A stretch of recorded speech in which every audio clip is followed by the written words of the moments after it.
তো যেটি বলতেছিলাম, আজকে আমরা আলোচনা করব যে সমস্ত মেশিন সোয়িং সেকশনে ব্যবহৃত হয় সেগুলো দেখতে কেমন, তাদের কাজ কি, কোন ধরনের মেশিনে কী ধরনের স্টিচ হয়ে থাকে, A to Z জানতে পারবেন আজকের এই ভিডিওতে। যে বিষয়টা আমাদের জানতে প্রয়োজন হয়েছে প্রায় 10 থেকে 12 বছর, আজকে আপনাদের 10 মিনিটের মধ্যে সেই বিষয়টা জানতে পারবেন। বিষয়টা শুরু করার আগে কিছুটা তথ্য দিয়ে নেই।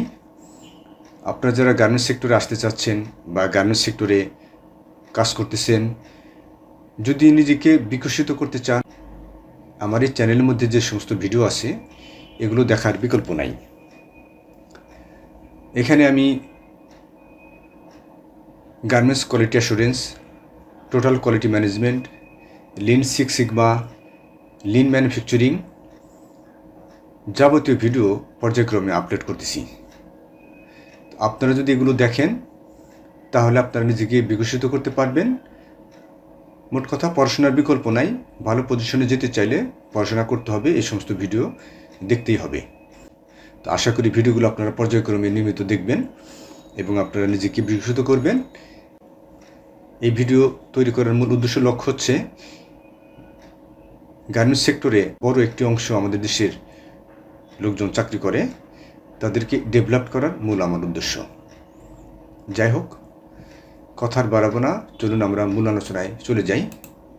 প্রথমে আছে একটি প্লেন মেশিনের ছবি দেখতে পাচ্ছেন। এটি একটি জুক ব্র্যান্ডেড প্লেন মেশিন। এখানে এই মেশিন এই ধরনের স্টিচ তৈরি করা হয়। সিঙ্গেল নিডেল হতে পারে, ডবল নিডেল হতে পারে। তো এখানে এই মেশিন দিয়ে মূলত আপনার বটম হেম, এই যে দেখতে পাচ্ছেন বটম হেম স্টিচ দেওয়া হয়। তারপরে যে স্কোপ পকেটকে, যেটা আমরা ফ্রন্ট পকেটও বলে থাকি, তারপরে যে স্টিচ, এই সমস্ত স্টিচ আমরা এই মেশিনের মাধ্যমে দিয়ে থাকি। তারপরে আপনার হলো ব্যাক পকেটে রোলিং করে থাকি আমরা এই মেশিনের সাহায্যে, এবং স্টিচটা দেখতে এরকম হয়। ঠিক আছে, এরপর আমরা পরের স্লাইডে চলে যাই। তারপরে আছে সবচেয়ে বেশি ব্যবহৃত একটা মেশিন হচ্ছে কাঞ্চা মেশিন। কাঞ্চাতে কী করা হয়, এই যে ওয়েস্ট বেল্ট তৈরি করা হয়, ওয়েস্ট বেল্টের স্টিচ দেওয়া হয় কাঞ্চা মেশিন দিয়ে। এখানে দেখতে পাচ্ছেন, এখানে যে একজন ভদ্রমহিলা প্যান্ট পরে আছে, তার ওয়েস্টে দেখেন এই যে এই ধরনের স্টিচ দেওয়া হয়। সাধারণত এটি ডবল নিডেল হয়ে থাকে। এটিতে আমরা এই ধরনের ওয়েস্টের স্টিচ তৈরি করি। এর নাম হচ্ছে কাঞ্চা মেশিন। তারপরে এই যে আরেকটা মেশিন দেখতে পাচ্ছেন, এটা হচ্ছে ওভারলক মেশিন। এই মেশিনটি দিয়ে আমরা ওভার মানে কি, প্রান্ত, শেষ প্রান্ত, এটাকে আমরা লক করে দেই। এই মেশিনের স্টিচগুলো দেখতে এই যে এরকম। এখানে আপনার এটা 3 নিডেল করা হয়েছে। যেমন এটা হচ্ছে যে মাঝখানেটা হচ্ছে আপনার লুপারের থ্রেড, আর এই যে দেখতে পাচ্ছেন আমার কার্সর দেখতে পাচ্ছেন, এটি হচ্ছে আপনার নিডেলের থ্রেড। এখানে যেমন দেখতে পাচ্ছেন 3 থ্রেড ওভারলক স্টিচ, এখানে 5 থ্রেড, 4 থ্রেড হতে পারে। অ্যাকচুয়ালি গার্মেন্টসে আমরা যারা কাজ করি তাদেরকে আসলে প্র্যাকটিক্যাল এক্সপিরিয়েন্সটা খুবই গুরুত্বপূর্ণ। তারপরে যতটা সম্ভব আপনাদেরকে বোঝানোর চেষ্টা করা হচ্ছে। যদি আপনারা ভালো করে এগুলো বোঝেন, দেখার চেষ্টা করেন, পুরো ভিডিওটি দেখেন, তাহলে আপনাদের একটা সামগ্রিক আইডিয়া হবে সোয়িং সেকশনে কী ধরনের মেশিন ব্যবহার করা হয়, কী তার স্টিচ কোথায় ব্যবহার করা হয়। তো এই মেশিনটি দিয়ে এই ধরনের স্টিচ তৈরি করা হয়, এবং এই স্টিচ সাধারণত আপনার স্লিপ জয়েন্ট, এই যে একটা ভদ্রমহিলা একটা টি শার্ট পরে আছে, স্লিপ জয়েন্ট করা হয়, এবং সাইড সিম, টি শার্টের যে সাইড সিম আছে সেটি করা হয় এই ওভারলক মেশিন দিয়ে। আচ্ছা, যা হোক, তারপরে আসি আমরা feed of the arm. Denim প্রজেক্টে বহুল পরিচিত একটি নাম feed of the arm machine. এই মেশিনটি দিয়ে আপনার এই যে দেখতে পাচ্ছেন একটি ভদ্রমহিলা একটি প্যান্ট পরে আছে, এটা হলো ইনসিম, ভিতরের সেলাই দেওয়া হয় যে মেশিনের মাধ্যমে। এটাই হলো আপনার fit of the arm machine. Fit of the আর্মের স্টিচ দেখতে এরকম হয়। এখানে যেমন 3 নিডেল টপ স্টিচ, আর যদি 2 নিডেল থাকতো তাহলে 2টা স্টিচ থাকতো। বিষয়টা এইভাবে চিন্তা করবেন। 4 নিডেল থাকলে 4টে স্টিচ দেখা যেত, বিষয়টা এরকম। তারপরে আমরা আসি হলো ফ্ল্যাটবেড। ফ্ল্যাট নাম শুনলে তো বোঝা যায় যে সমতল বা ফ্ল্যাট। এখানে দেখেন এই সোয়িং সেকশনে আপনার, বিশেষ করে আপনার ডেনিম প্রজেক্টে, এখানে লুপ তৈরি করা হয়। স্টিচটা দেখতে হলো যে এরকম, দেখেন স্টিচটা দেখতে এরকম, ইনসাইডের স্টিচ দেখতে এরকম, এবং এটি দিয়ে লুপ তৈরি করা হয়। তারপরে যে প্যান্টের যে লুপ আছে, বেল্টের যে লুপ আছে, সেই লুপ তৈরি করা হয়। ইনসাইডে দেখতে পাচ্ছেন এরকম। তারপর আপনার এই যে টি শার্টের হেম এই ফ্ল্যাট লক মেশিন দিয়ে করা হয় বা ফ্ল্যাট বেড মেশিন দিয়ে তৈরি করা হয়। তারপরে যে বটম হেম, টি শার্টের বটম হেম, এই সমস্ত জায়গায় এই ফ্ল্যাট বেড মেশিনের ব্যবহার আছে। তারপরে আছে হলো আপনার বাটন হোল মেশিন। আমরা যারা ডেনিম প্রজেক্টে কাজ করি তাদের তো আপনার প্রতিনিয়ত এই যে বাটন দেখতে পাচ্ছেন, এই বাটনের এখানে কিন্তু একটা হোল আছে, আমরা এটাকে আইলেট হোল বলি, আইলেট হোলও বলা হয়। তো এই যে এইটা দেখতে পাচ্ছেন, এই মেশিন দিয়ে এই ধরনের একটা ডিজাইন করা হয়, করার পরে মাঝখানে একটা নাইফ আছে, নাইফ দিয়ে এখানে কেটে এখানে হোল করে দেওয়া হয়। এটাই হচ্ছে বাটন হোল মেশিন বা আইলেট হোল মেশিন, এবং দেখতে হলো এরকম, স্টিচটা দেখতে এরকম। আপনাকে যদি ইন্টারভিউ বোর্ডে জিজ্ঞেস করে যে আইলেট হোল মেশিনের কাজ কী বা এটি দেখতে, স্টিচগুলো দেখতে কেমন, আপনার বলতে পারবেন না? তো অবশ্যই বলতে পারবেন। তারপর আছে হলো বাটন রিবিট অ্যাটাচড মেশিন। আমাদের ডেনিম প্রজেক্টে প্রতিনিয়তই এই যে বাটন রিবিট, বাটন হলো আর এগুলো এই যেটা হলো রিবিট, এটা হলো বাটন।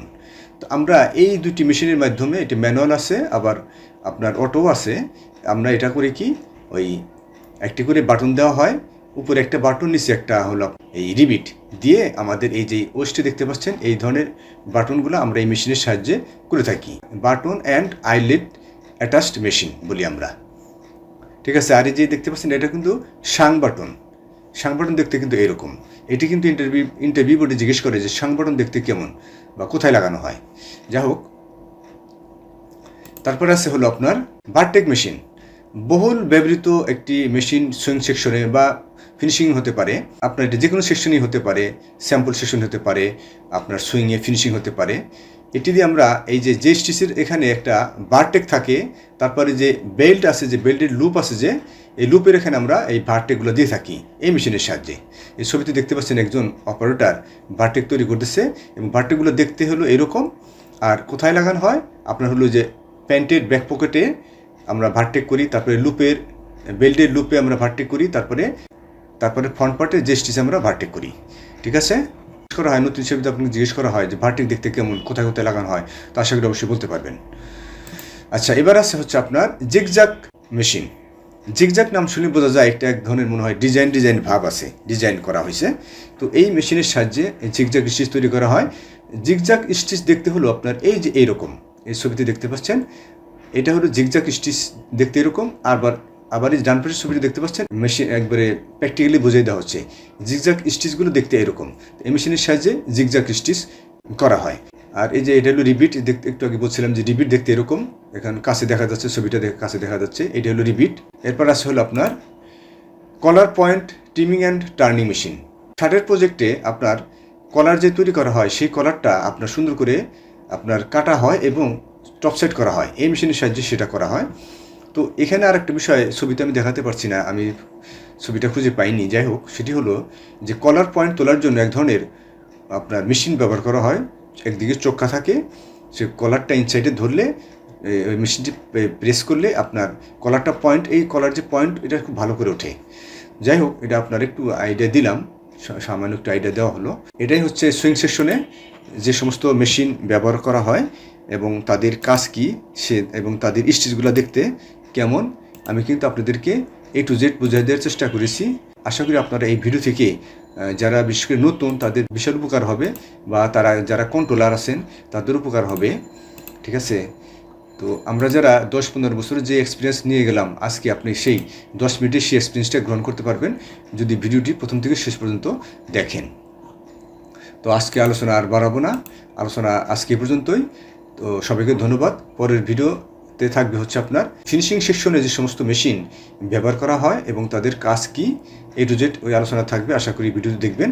আজকাল আলোচনা এই পর্যন্তই। সবাইকে ধন্যবাদ।